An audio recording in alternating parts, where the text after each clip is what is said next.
Dear students, आज हम पढ़ेंगे क्लास 10th के एक्सरसाइज 7.2 के क्वेश्चन नंबर 5 को। तो हम पहले अपने क्वेश्चन नंबर 5 को पढ़ लेते हैं।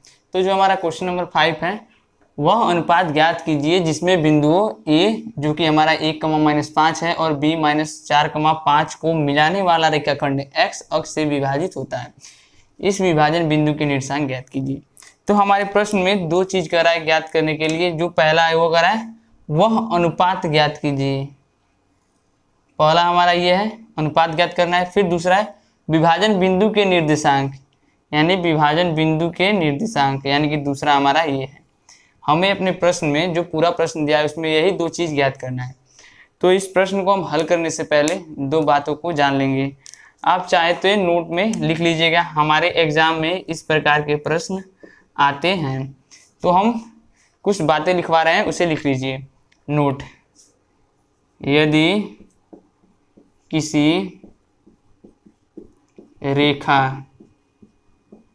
खंड को, यदि किसी रेखाखंड को x अक्ष विभाजित करता है तो विभाजन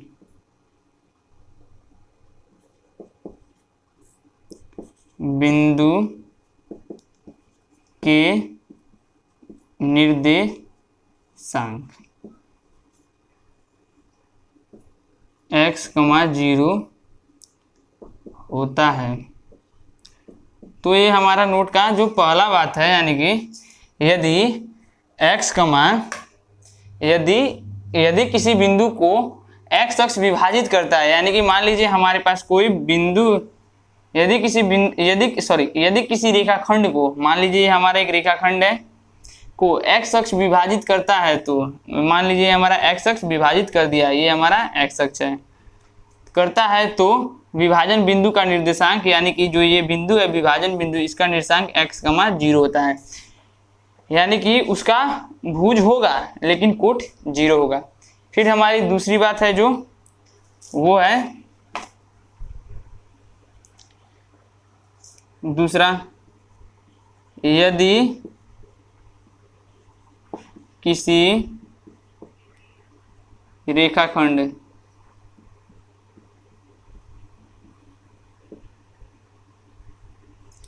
को y अक्ष, यदि किसी रेखाखंड को y अक्ष विभाजित करता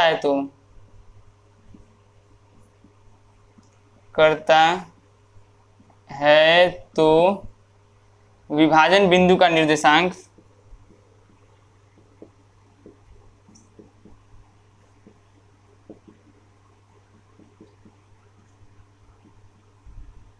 निर्देशांक 0, y होता है। तो जो हमारा दूसरा है नोट में, यदि किसी रेखाखंड को y अक्ष, यानी कि मान लीजिए ये कोई रेखाखंड है, इसे y अक्ष, ये y अक्ष है, ये मान लीजिए y अक्ष है। y अक्ष तो ऐसे होता है, लेकिन मान लीजिए यही y अक्ष है, ठीक है। y अक्ष विभाजित करता है तो उस बिंदु का जो ये विभाजन बिंदु होता है उसका निर्देशांक 0, y होता है। तो ये दो बातें हैं जिसे हमें ध्यान में रखना है और इस पर हमें एग्जाम में प्रश्न देखने को मिल जाते हैं। तो इन दो बातों को अच्छी तरह से याद कर लीजिएगा। और ये जो हमारा प्रश्न है 5, ये हमारे पहले नोट के पहले जो बात कही गई है उसी पे आधारित है कि यदि किसी रेखाखंड को x अक्ष विभाजित करता है तो विभाजन बिंदु के निर्देशांक। हमारे प्रश्न में भी मिलाने वाली रेखाखंड को x अक्ष विभाजित करता है तो विभाजन बिंदु के निर्देशांक पूछ रहा है, यानी कि ये हमारा बिंदु का निर्देशांक हो जाएगा x, 0। तो आइए हम अपने प्रश्न को हल करते हैं, इसे नोट कर लीजिएगा।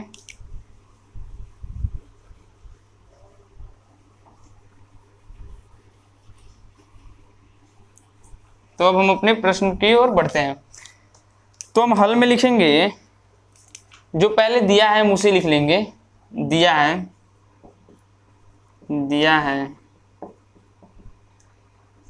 बिंदु प्रश्न से ही लिख रहे हैं, बिंदु ए जो कि है निर्देशांक 1, -5 और बी है, और बी जो है हमारा -4, 5 है। दिया है बिंदु ए इतना और बी इतना है। और फिर हमारा प्रश्न का को मिलाने वाला रेखाखंड यानी कि ए बी को एक्स अक्ष से विभाजित होता है। ए बी को एक्स अक्ष बिंदु, हम मान लेते हैं कि ये विभाजन बिंदु P है, बिंदु P जिसका निर्देशांक x, 0, जैसा कि अभी अभी मैंने यहाँ पे बताया x, 0 1:λ में विभाजित करता है,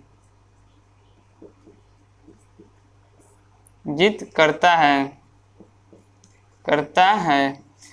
तो मैंने पिछले प्रश्न यानी कि 4 में बताया है कि हम यहाँ पे 1:λ किस लिए लिखते हैं। यदि आपने इसके पीछे के यानी कि 1 से 4 तक के प्रश्न को नहीं हल किया है तो प्लेलिस्ट में जाके उसे हल कर लें। तो यहाँ पे बिंदु A -1, -5 और B -4, 5 है जो कि हमारे प्रश्न में दिया है। फिर कह रहा है हमारा प्रश्न को मिलाने वाला रेखाखंड यानी कि AB को x अक्ष बिंदु P यानी कि हमें उस बिंदु का निर्देशांक ज्ञात करना है जिसे हमने P माना, और वो ये हो गया हमारा x, 0 को 1:λ में विभाजित करता है यानी कि अनुपात हमारा 1:λ है। तो ये हमारा हो गया। अब हम पिछले में बताए थे अपने यहाँ पे एक निश्चित रहता है और हम लैम्डा के स्थान पे कुछ भी लेके मान को निकाल सकते हैं, लेकिन ये एक निश्चित क्यों रहता है हमने अपने प्रश्न में भी ये भी बता चुके हैं। इस प्रश्न में भी हम बताएंगे आगे जब हल करेंगे तो एक हमारा क्यों निश्चित रखते हैं, ठीक है, और इसके स्थान पे हम कुछ भी मान के निकाल सकते हैं। तो ये हमारा हो गया। अब हम विभाजन सूत्र से जानते हैं P के निर्देशांक। तो विभाजन सूत्र से P के निर्देशांक तो हम विभाजन सूत्र से जानते हैं P के निर्देशांक क्या होता है, m1 x2 plus m2 x1 बटे m1 प्लस m2 कमा m1 y2 plus m2 y1 बटे m1 प्लस m2। तो हमारा विभाजन सूत्र से बिंदु P के निर्देशांक का फॉर्मूला सूत्र यानी यही होता है। मैं इसे मिटा देता हूँ, इसे नोट कर लीजिएगा, हम इसे ऊपर अब सॉल्व करेंगे। तो देखिए जब हम इसे हल करेंगे तो अब हम इनके मानों को m1 m2 x1 x2 यानी कि जो भी है इस सूत्र में उनके मानों को यहाँ पे रखेंगे, या चाहे तो जहाँ करके इनके मानों को लिख लें। लिख देता हूँ जिनको ना समझ में आए कि किसके मान कौन है, जहाँ x1 बराबर y1 बराबर x2 बराबर y2 बराबर m1 बराबर m2 बराबर। तो यहाँ पे देखिए हमारे जो प्रश्न में है x1 की वैल्यू ये है, y1 की वैल्यू ये है, x2 की वैल्यू ये है, y2 की वैल्यू ये है, और हमारे m1 की वैल्यू हमने लैम्डा 1 माना था और m2 की वैल्यू लैम्डा, यानी कि पहला m1 होता है दूसरा m2 होता है। तो हम इनके मानों को रख लेंगे। तो यहाँ पे हो जाएगा 1 -5 -4 5 लैम्डा 1। अब हम इस मान को उठा के रख लेंगे।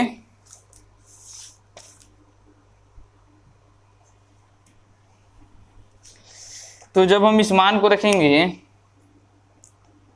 तो हमारा हो जाएगा m1 का मान जो कि हमारा 1 है, 1, x2 का मान जो कि यहाँ से ही देख लेते हैं -4 है, फिर प्लस m2 का मान लैम्डा, और जो हमारा x1 का मान है वो है 1 बटे m1 प्लस m2 यानी कि 1 प्लस लैम्डा कमा, फिर हमारा जो m1 का मान है वो है लैम्डा, y2 का मान यहीं से देख लेते हैं जो कि हमारा 5 है, फिर प्लस m2 का मान हमारा लैम्डा है, और y1 का जो हमारा मान है वो यहीं से देख लेते हैं जो कि हमारा -5 है बटे 1 प्लस लैम्डा यानी कि m1 प्लस m2। अब हम इसे सॉल्व करेंगे। अब हमें इसकी ज़रूरत नहीं है इसलिए इसको नोट कर लीजिएगा, मिटा देता हूँ इसे। अब देखिए जब हमारे ये आ गए, अब हम इनके जोन निकाल लेंगे। और हम जानते थे कि पी के निर्देशांक हमारे कितने थे, x, 0, पी का निर्देशांक x, 0। अब हम लिखेंगे x, 0 बराबर हल करेंगे तो ये आ जाएगा -4 प्लस लैम्डा बटे 1 प्लस लैम्डा, 5 प्लस -5 लैम्डा होगा तो प्लस -5 लैम्डा बटे 1 प्लस लैम्डा। हल किया, इतना आ गया। अब लिखेंगे इसमें हम तुलना करने पर,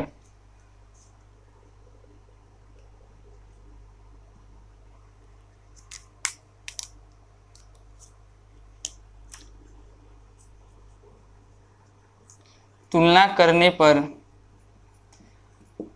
अब हमें ये ध्यान रहे, हम ऐसे तुलना करेंगे कि हमारा लैम्डा का मान ज्ञात हो जाए।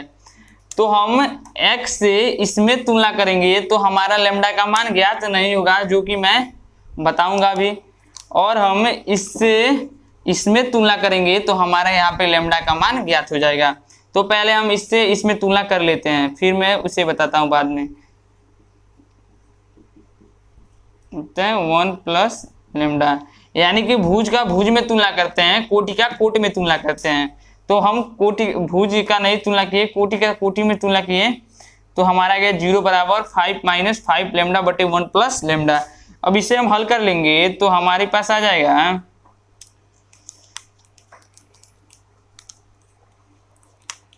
यहाँ पे लिखता हूँ इसके बाद, तो हमारे पास आएगा 5 - 5 लैम्डा बराबर 0। तो हमारा आ जाएगा 5 बराबर लैम्डा, इसको उधर लेके चला गया। अब इसको जब हम 5 गुणे के रूप में, इसे भाग के रूप में लाएंगे तो लैम्डा का मान आ जाएगा 5 बटे 5, यानी कि कट जाएगा, हमारा आ गया 1। यानी कि लैम्डा की वैल्यू हमारे पास 1 आ गई। और हमने इसे क्यों नहीं लिखा, इसका उपयोग हमें आगे करना है और मैं बताता हूँ इसे हमने क्यों नहीं लिखा। क्योंकि जब हम इन दोनों को लेंगे, भुज और भुज को लेंगे, तो ये था x बराबर -4 प्लस लैम्डा बटे 1 प्लस लैम्डा। तो यहाँ से जब हम क्रॉस मल्टीप्लाई करते हैं तो x प्लस लैम्डा x बराबर -4 प्लस लैम्डा। यहाँ से जो ये आप देख रहे हैं, जो ये हमें समीकरण प्राप्त हुई है, यहाँ से हम क्या अपने लैम्डा का मान निकाल सकते हैं? यहाँ से लैम्डा का मान निकालना संभव नहीं है जब तक कि हमारा x का मान ज्ञात ना हो। तो इसलिए हम 0 से इसकी तुलना के, यानी कि कोटि से कोटि की तुलना करके लैम्डा का मान निकाले, जो कि हमारा 1 प्राप्त हो गया। अब हम लिखेंगे, इसे मिटाता हूँ, नोट कर लीजिएगा। फिर हम लिखेंगे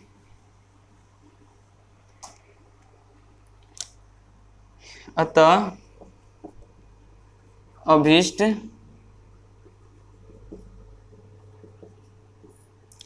अभिष्ट अनुपात।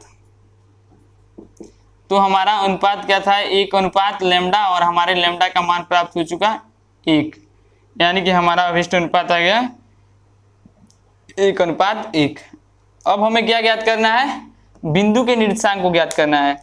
तो अब हम अपने लैम्डा को, जो हमारा मैंने यहाँ पे मिटा दिया, जो कि हमारा यही था, जो पहला था भुज और भुज की तुलना करेंगे, तो ये इसी प्रकार का था। यहाँ पे लिखता हूँ, देख लीजिएगा, मैंने मिटा दिया है। वो था x, 0 बराबर, यहाँ पे मैं एक बार बुक में देख लेता हूँ। यहाँ पे था हमारा -4 प्लस लैम्डा बटे 1 प्लस लैम्डा, 5 - 5 लैम्डा बटे 1 प्लस लैम्डा, हमारा यही था। अब देखिए, अब हम इसको बराबर करेंगे, यानी कि x के बराबर, यानी कि भुज को भुज के बराबर करेंगे। तो अब हो जाएगा हमारा x बराबर -4 प्लस लैम्डा बटे 1 प्लस लैम्डा। अब हम इसकी तुलना करेंगे, अब इसकी तुलना हम यहाँ पे करेंगे, और हमें ज्ञात हो चुका है लैम्डा का मान 1। तो जब हम लैम्डा का मान अपने इस समीकरण में रखेंगे तो हमें ज्ञात हो जाएगा x का मान। तो लिखेंगे यहाँ पे लैम्डा का मान रखने पर, लेमडा का मान रखने पर। तो जब हम इसमें लेमडा का मान रखेंगे तो ये हमारा हो जाएगा -4 + 1/1 + 1, यानी कि लेमडा का मान 1 था, जहाँ जहाँ लेमडा है वहाँ पे हम 1 रख लेंगे। तो इसे हल करेंगे तो ये हो जाएगा x बराबर -3/2, यानी कि हमारा x का मान आ गया 3/2।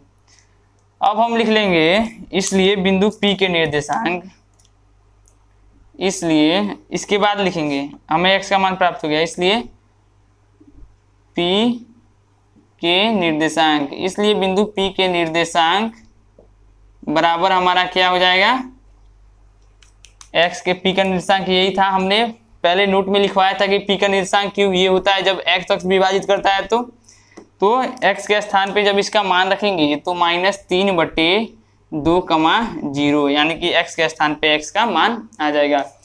तो इस प्रश्न में हमारा कुछ नहीं था, सिर्फ ये सिंपल सा था, हमें समझने की ही इसमें जरूरत थी। हम यदि प्रश्न को समझ जाते हैं तो हम प्रश्न को आसानी से हल कर लेंगे। और जो ये प्रश्न दिया हुआ है ये प्रश्न हमारे बोर्ड एग्जाम में भी आ सकता है, तो इसको हम अच्छे से तैयारी कर लेंगे कि ये हमारे बोर्ड एग्जाम में आए तो ना छूटे। तो चलिए आज की वीडियो में बस इतना ही। हमारा वीडियो पसंद आया तो वीडियो को लाइक कर दें, चैनल पर आए तो चैनल को सब्सक्राइब कर